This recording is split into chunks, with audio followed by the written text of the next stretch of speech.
In 1948, while most American cars still looked like warmed-over pre-war designs, the Tucker 48 arrived with a rear engine, a padded dashboard, pop-out safety glass, and a center headlight that turned with the steering wheel. It looked less like a new model and more like a warning to Detroit. Preston Tucker promised families a safer, smarter car at the exact moment the big manufacturers were racing to restart profits after the war. Then, almost as fast as his dream appeared, it collapsed. Only 51 cars were built. A federal trial followed. Investors were ruined. The question remains, did Tucker fail or was he pushed? By 1945, America had spent nearly 4 years building tanks, aircraft engines, ships, and military trucks instead of new civilian cars. The last real model year before the war had been 1942, and after that, ordinary buyers were told to patch, repair, and wait. So when victory came, the waiting turned into demand. Families had savings from wartime wages. Soldiers came home, got married, moved to suburbs, and wanted modern transportation. Used cars were worn out, prices were inflated, and dealer lots could not fill fast enough. Detroit understood the opportunity immediately. General Motors, Ford, and Chrysler were not just car companies. They controlled vast factory capacity, parts suppliers, financing arms, advertising budgets, and dealer networks that reached into almost every American town. If a family wanted a new car, the big three shaped what that choice looked like. Their advantage was scale. They could restart assembly lines, pressure suppliers, allocate steel, and deliver cars through thousands of established showrooms. Independent automakers could still exist, but they had to fight for materials, attention, and trust in a market already organized around Detroit's giants. The strange part was that many of the first post-war cars were not truly new. Manufacturers rushed production by updating pre-war bodies with fresh trim, new grills, and minor mechanical changes. To buyers starved for anything new, that was often enough. But to anyone looking closely, the industry was selling yesterday with a brighter coat of paint. That gap created the opening. If someone could promise a car designed for the world after the war, not the world before it, he could capture the public imagination before Detroit's next full redesigns arrived. Preston Tucker saw that moment clearly. He was not entering a calm market. He was stepping into a crowded, controlled, explosive industry at the exact point when Americans were ready to believe the future could sit in their driveway. For Tucker, the opportunity was not simply to sell cars, it was to redefine what an American car was supposed to be. Preston Tucker did not come from Detroit's executive class. He was born in Michigan in 1903, left school early, and learned cars from the ground up, selling them, fixing them, racing them, and talking about them with the confidence of a man who could make machinery sound like destiny. By his 20s, Tucker had worked as a messenger for Cadillac, sold Studebakers, and moved through dealerships where persuasion mattered as much as product knowledge. He understood buyers before he ever controlled a factory. He knew that people did not just buy horsepower or chrome. They bought status, safety, excitement, and the feeling that tomorrow had arrived early. Racing sharpened that instinct. Tucker became involved with the Indianapolis scene, where engineering was fast, dangerous, and public. He worked with Harry Miller, one of the great racing designers of the era, and absorbed a culture where bold ideas were tested under pressure. Streamlined bodies, rear engines, lightweight construction, better handling, these were not boardroom concepts to him. They were proof that cars could be rethought. During the war, Tucker pushed military vehicle ideas, including a high-speed armored car concept and a rotating gun turret. Not every proposal became a major contract, but he learned how to present innovation to people with money and authority. He could walk into a room with drawings, a prototype, and a promise, then make the promise feel almost tangible. That gift became his greatest weapon and his greatest risk. Tucker was a master of publicity before he had the machinery to support it. He issued claims, attracted press coverage, and built excitement around products that were still unfinished. To the public, that looked like vision. To cautious bankers, federal regulators, and established automakers, it looked like danger. He was not a conventional industrialist with decades of production experience. He was a promoter, engineer by instinct, salesman by profession, and disruptor by temperament. That combination made him magnetic, but it also made him vulnerable in an industry where factories, suppliers, dealers, and capital mattered as much as imagination. By the time Tucker announced his post-war car, he had already created the central question of his life. Could a man sell the future strongly enough to force it into existence? When the Tucker 48 appeared, it did not look like a normal post-war sedan. Most American cars of the late 1940s still carried tall hoods, upright grilles, and heavy pre-war proportions. Tucker's car sat low, wide, and smooth, with a streamlined body that seemed closer to an aircraft fuselage than a family automobile. The layout added to the shock. Tucker promoted a rear-mounted engine concept, moving the power plant behind the passengers and freeing the front of the car from the usual long engine bay. The cabin was unusually spacious, with room for 6 people and a sense that the interior had been designed around occupants rather than around tradition. To buyers walking into a showroom, it looked less like a revised 1942 model and more like a machine from the next decade. Its most famous feature was impossible to miss. In the center of the nose sat a third headlight, quickly nicknamed the Cyclops Eye. It was linked to the steering system, so when the driver turned the wheel, the center lamp turned too. On dark, rural roads, that meant the beam could follow the curve instead of pointing straight ahead into empty space. It was a simple idea, but in an era of weak headlights and dangerous night driving, it felt revolutionary. Tucker also sold the car as a safer automobile at a time when Detroit rarely made safety the main attraction. The dashboard was padded to reduce injury in a crash. The windshield was designed to pop out under impact, lowering the chance that occupants would be cut by shattered glass. Tucker spoke of a reinforced passenger compartment and a body structure meant to protect the people inside, not just display chrome outside. Some ideas changed during development,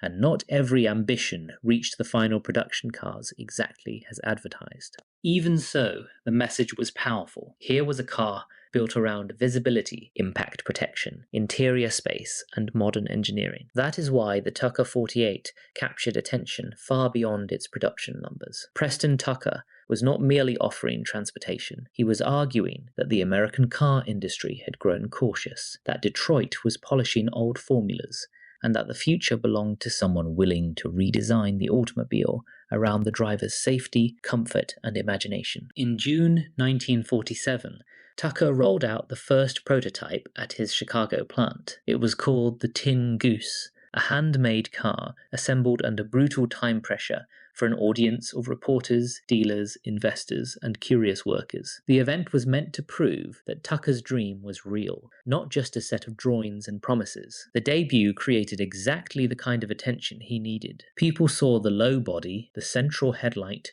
the unusual proportions, and the name Tucker suddenly looked like a genuine threat to the established automakers. Orders and inquiries poured in. Newspapers covered the car as a symbol of post-war invention. For a moment, Preston Tucker had turned publicity into momentum.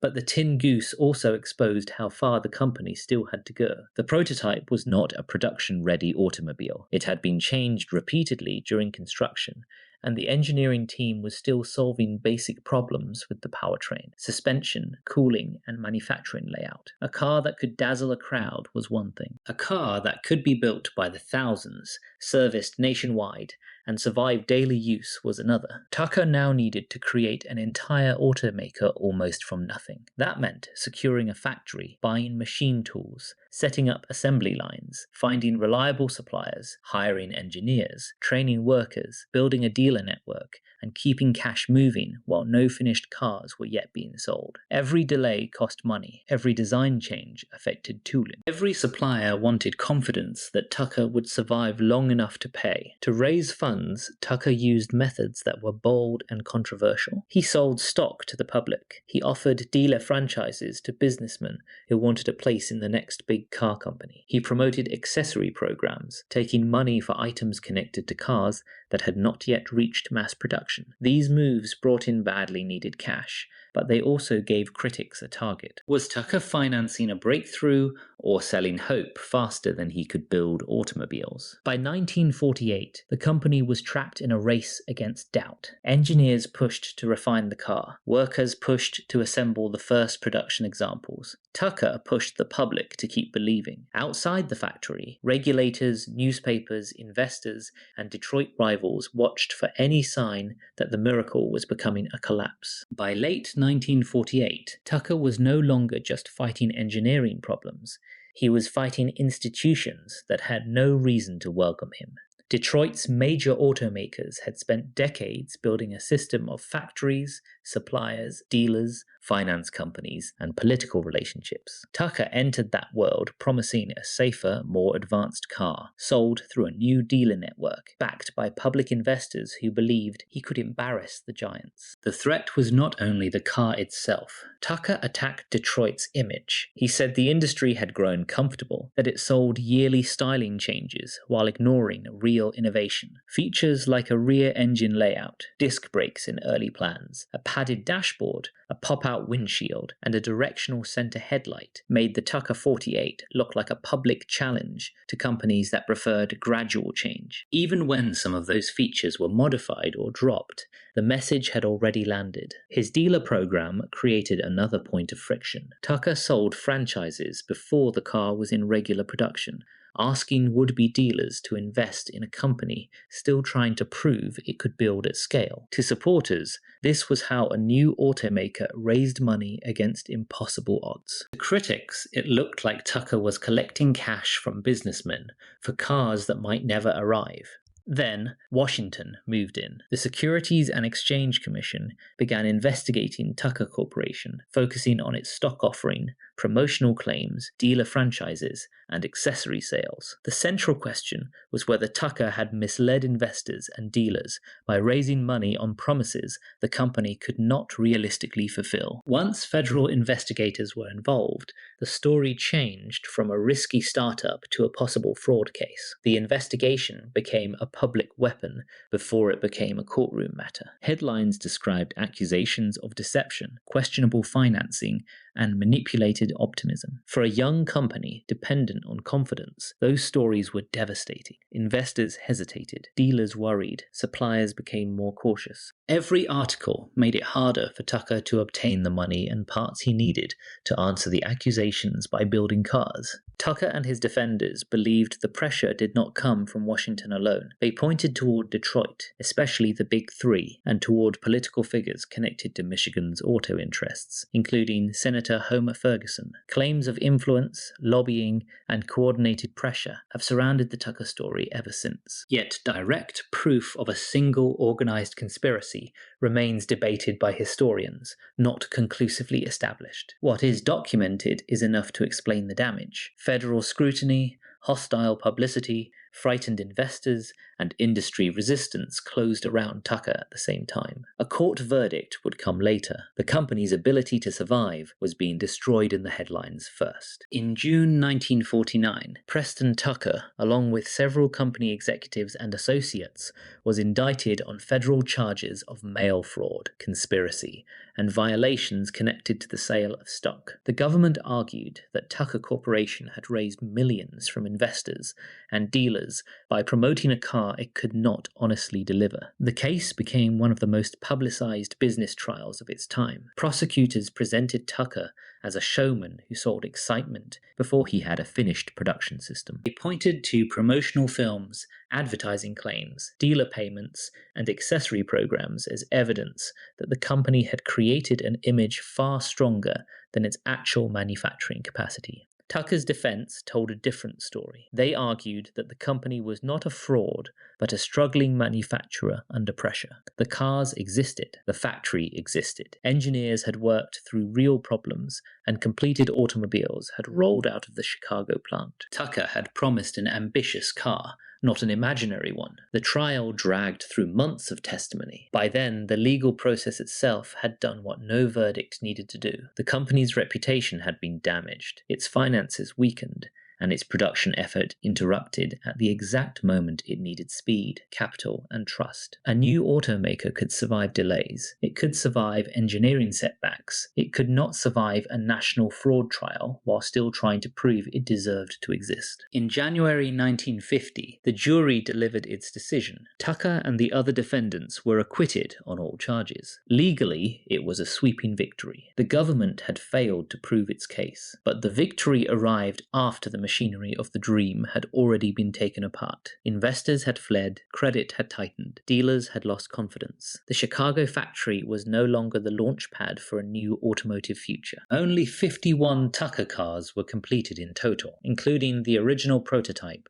known as the Tin Goose. That is why the story is often counted as 50 production cars, plus the prototype. Tucker walked out of court, cleared of the charges. His company did not walk out with him, and that leaves the bitter question at the center of the Tucker 48. What does victory mean when the dream you fought for has already been dismantled? Today, surviving Tucker 48s are museum pieces, auction stars, and proof that the car was real, not just a promise. Its center headlight, rear engine layout, safety ideas, and bold styling made it more than a curiosity. Preston Tucker was visionary, imperfect, and outmatched by a world built for giants. His 51 cars still ask a modern question: who gets to challenge power? Thanks for watching. In the comments, tell me, reckless dreamer, victim of the system, or innovator born too early?